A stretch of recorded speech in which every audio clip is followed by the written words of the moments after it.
Welcome back to the News from the Real World podcast. I'm Quinn. I'm Jody. Andrew. Jess. Eleanor. And this segment we're starting off with kind of a fun article from the Smithsonian.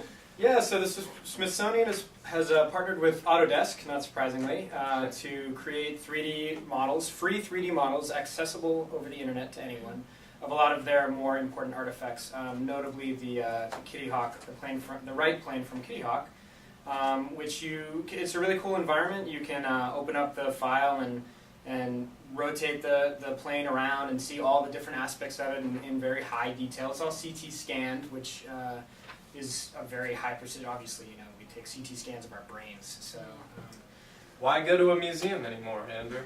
yeah, I mean, Just go online. Yeah, I guess my initial reaction to this article was like, what's the big deal with this? Why is it it's not really that new, like laser scanning, CT scanning of objects is not a new idea. I think it's the accessibility issue that has changed the game a little bit. And for me also, the first thing I saw was the Autodesk symbol on it, and Autodesk using this opportunity to use their technology to kind of heighten their profile in the national discussion. I think it's good for people who are studying these objects and these artifacts, right? Like if you just go and visit, they were saying you can't really get in there and see how it works, whereas now you can. I think it's also good for people who don't have the ability to go to it. I mean, Smithsonian's in Washington. If you live in California and you never come to the East Coast, well, it's kind of cool to be able to look at the stuff. Or other countries outside of America. There you go. Wait a second. We let you in? I thought I really loved the Lincoln life mask. I thought that was really cool. My one thing about this was none of it would load on my computer. Mm-hmm. So it's all brand new technology, but you can't play with it. I was like, oh. Poor Jess. No. But we have a 3D printer. I kind of want to download the little woolly mammoth thing and go print it. A little tiny woolly Maybe mammoth. a little tiny woolly mammoth. Don't we need a woolly mammoth in StuTech? I think we do. Well, StuTech needs a woolly mammoth. Or we need one hanging on top of the shop. Come on. What the readers think. All right. Well, Dan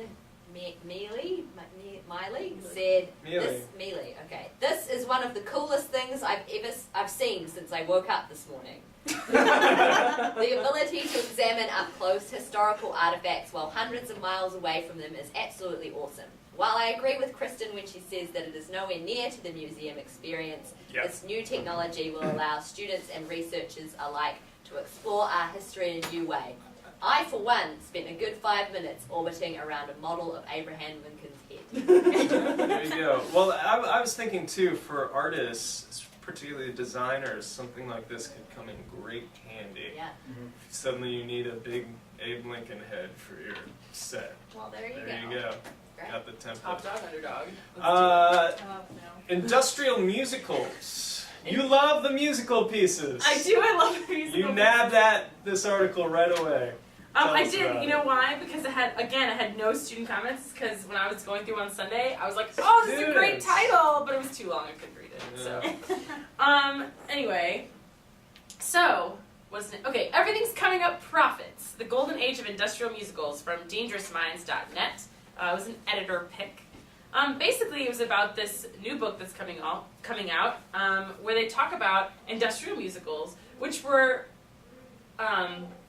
sponsored by companies. So Ford or GE would hire playwrights and lyricists to, produce these big musicals, and they had tons of budgets to play at these kind of conventions to boost company morale and stuff like that. And this happened between the 50s and 70s. And so this book chronicles all about these musicals. There's pictures, and there's a sister website which I recommend checking out, industrialmusicals.com, which has video clips and songs, and you have to watch the answer. It's GE's song about silicone. It's Gotta investigate silicone. I loved this article. I thought it was great. I had never known this existed, and I immediately went to the website, started playing all the songs, listened to them for 45 minutes while doing work in StuTech the other day. I thought it was so funny. I loved it. It was cool. Hysterical. Well, you can get this book. It's out in time for the holidays. Yeah, the guy was another- on Letterman hawking it. Yeah, another book, another item for the PTM gift guide.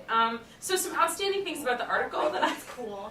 I thought it was. It's just so weird. Yeah. It's just so different and How- unique. And how is it so esoteric, right? Like, how do we not know about it? Yeah.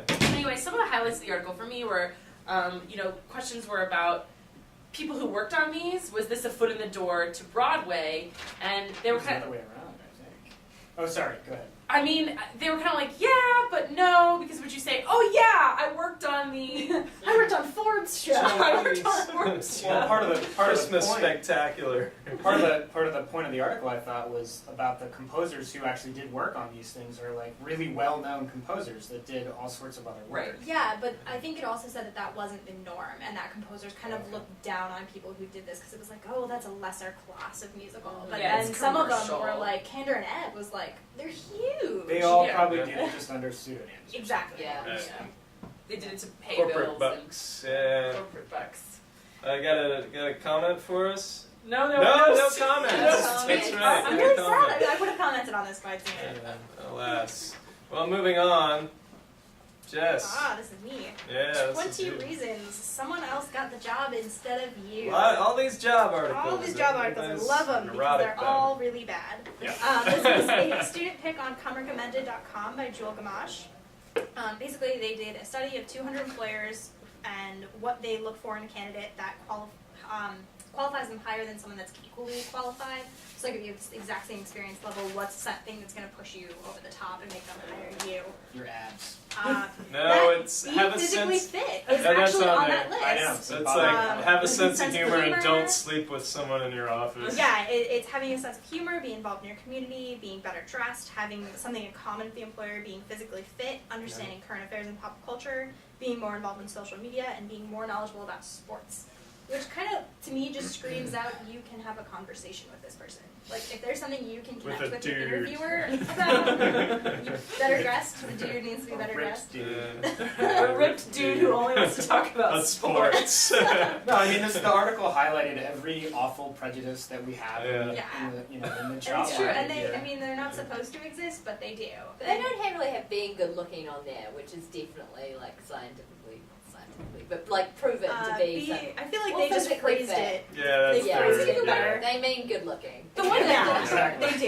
Yeah. I want to look at you every day. I mean, the one that stood out to me though was about swearing. 'Cause Yeah, that was Yeah. what makes an employer pass over a candidate who's looking for a promotion.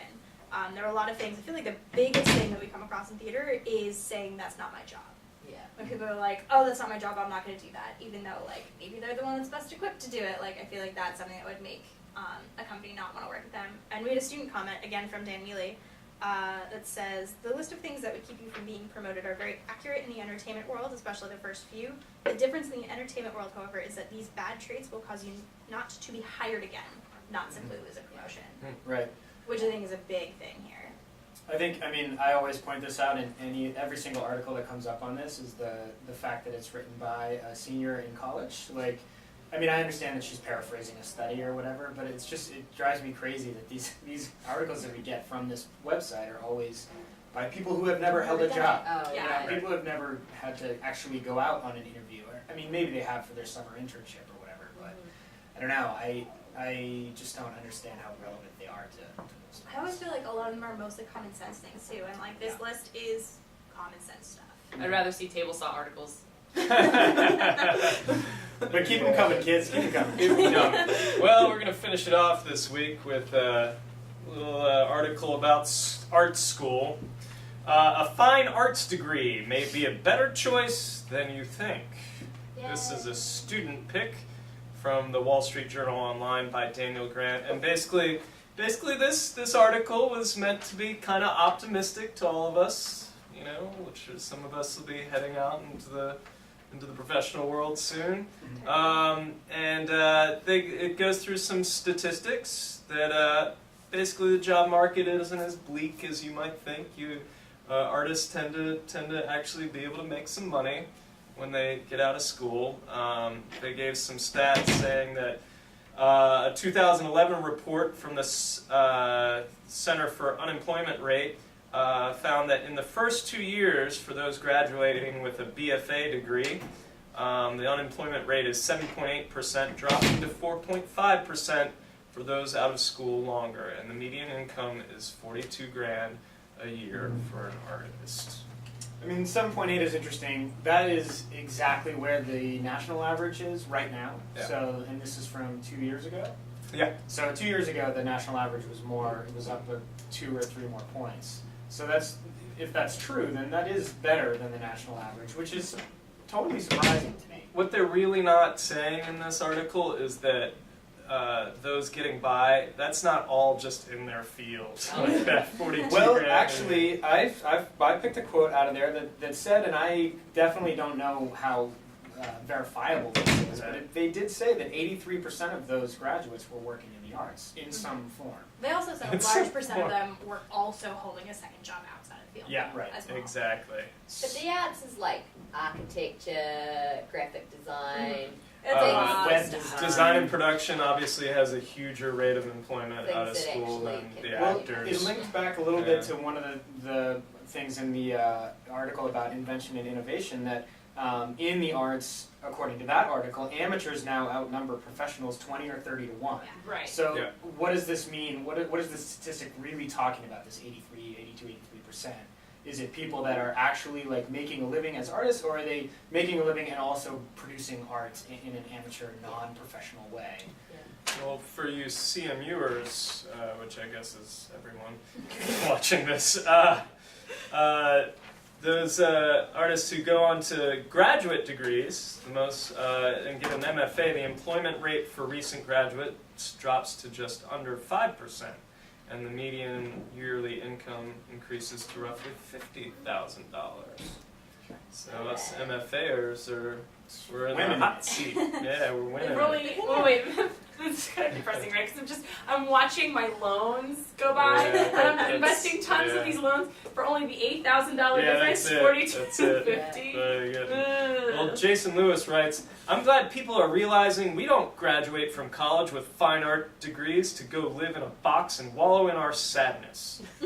We are the ones who are fearless and say we must study this profession because we love and we won't settle for anything less. Here, here. Yeah, I think there that, you that go. brings up another point in the article that we're not only employed and making money, we're also Happier. Yes. which I thought was really Well, Yeah. not everyone. What was the breakdown there? They had like fine artists, like painters, actors were the least Exactly, happy. yeah. Actors, Sorry, actors actor. and musicians because they Yeah. had the least amount of autonomy, right? Yeah, Yeah. yeah. Yeah. Well, there you have it. That concludes our Thanksgiving edition of the News from the Real World podcast. I'm Quinn. I'm Jody. Andrew. Jess.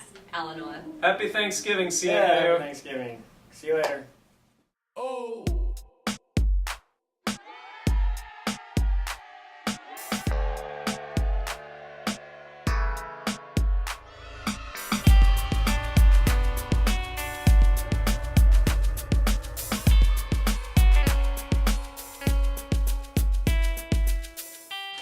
Be safe out there, kids.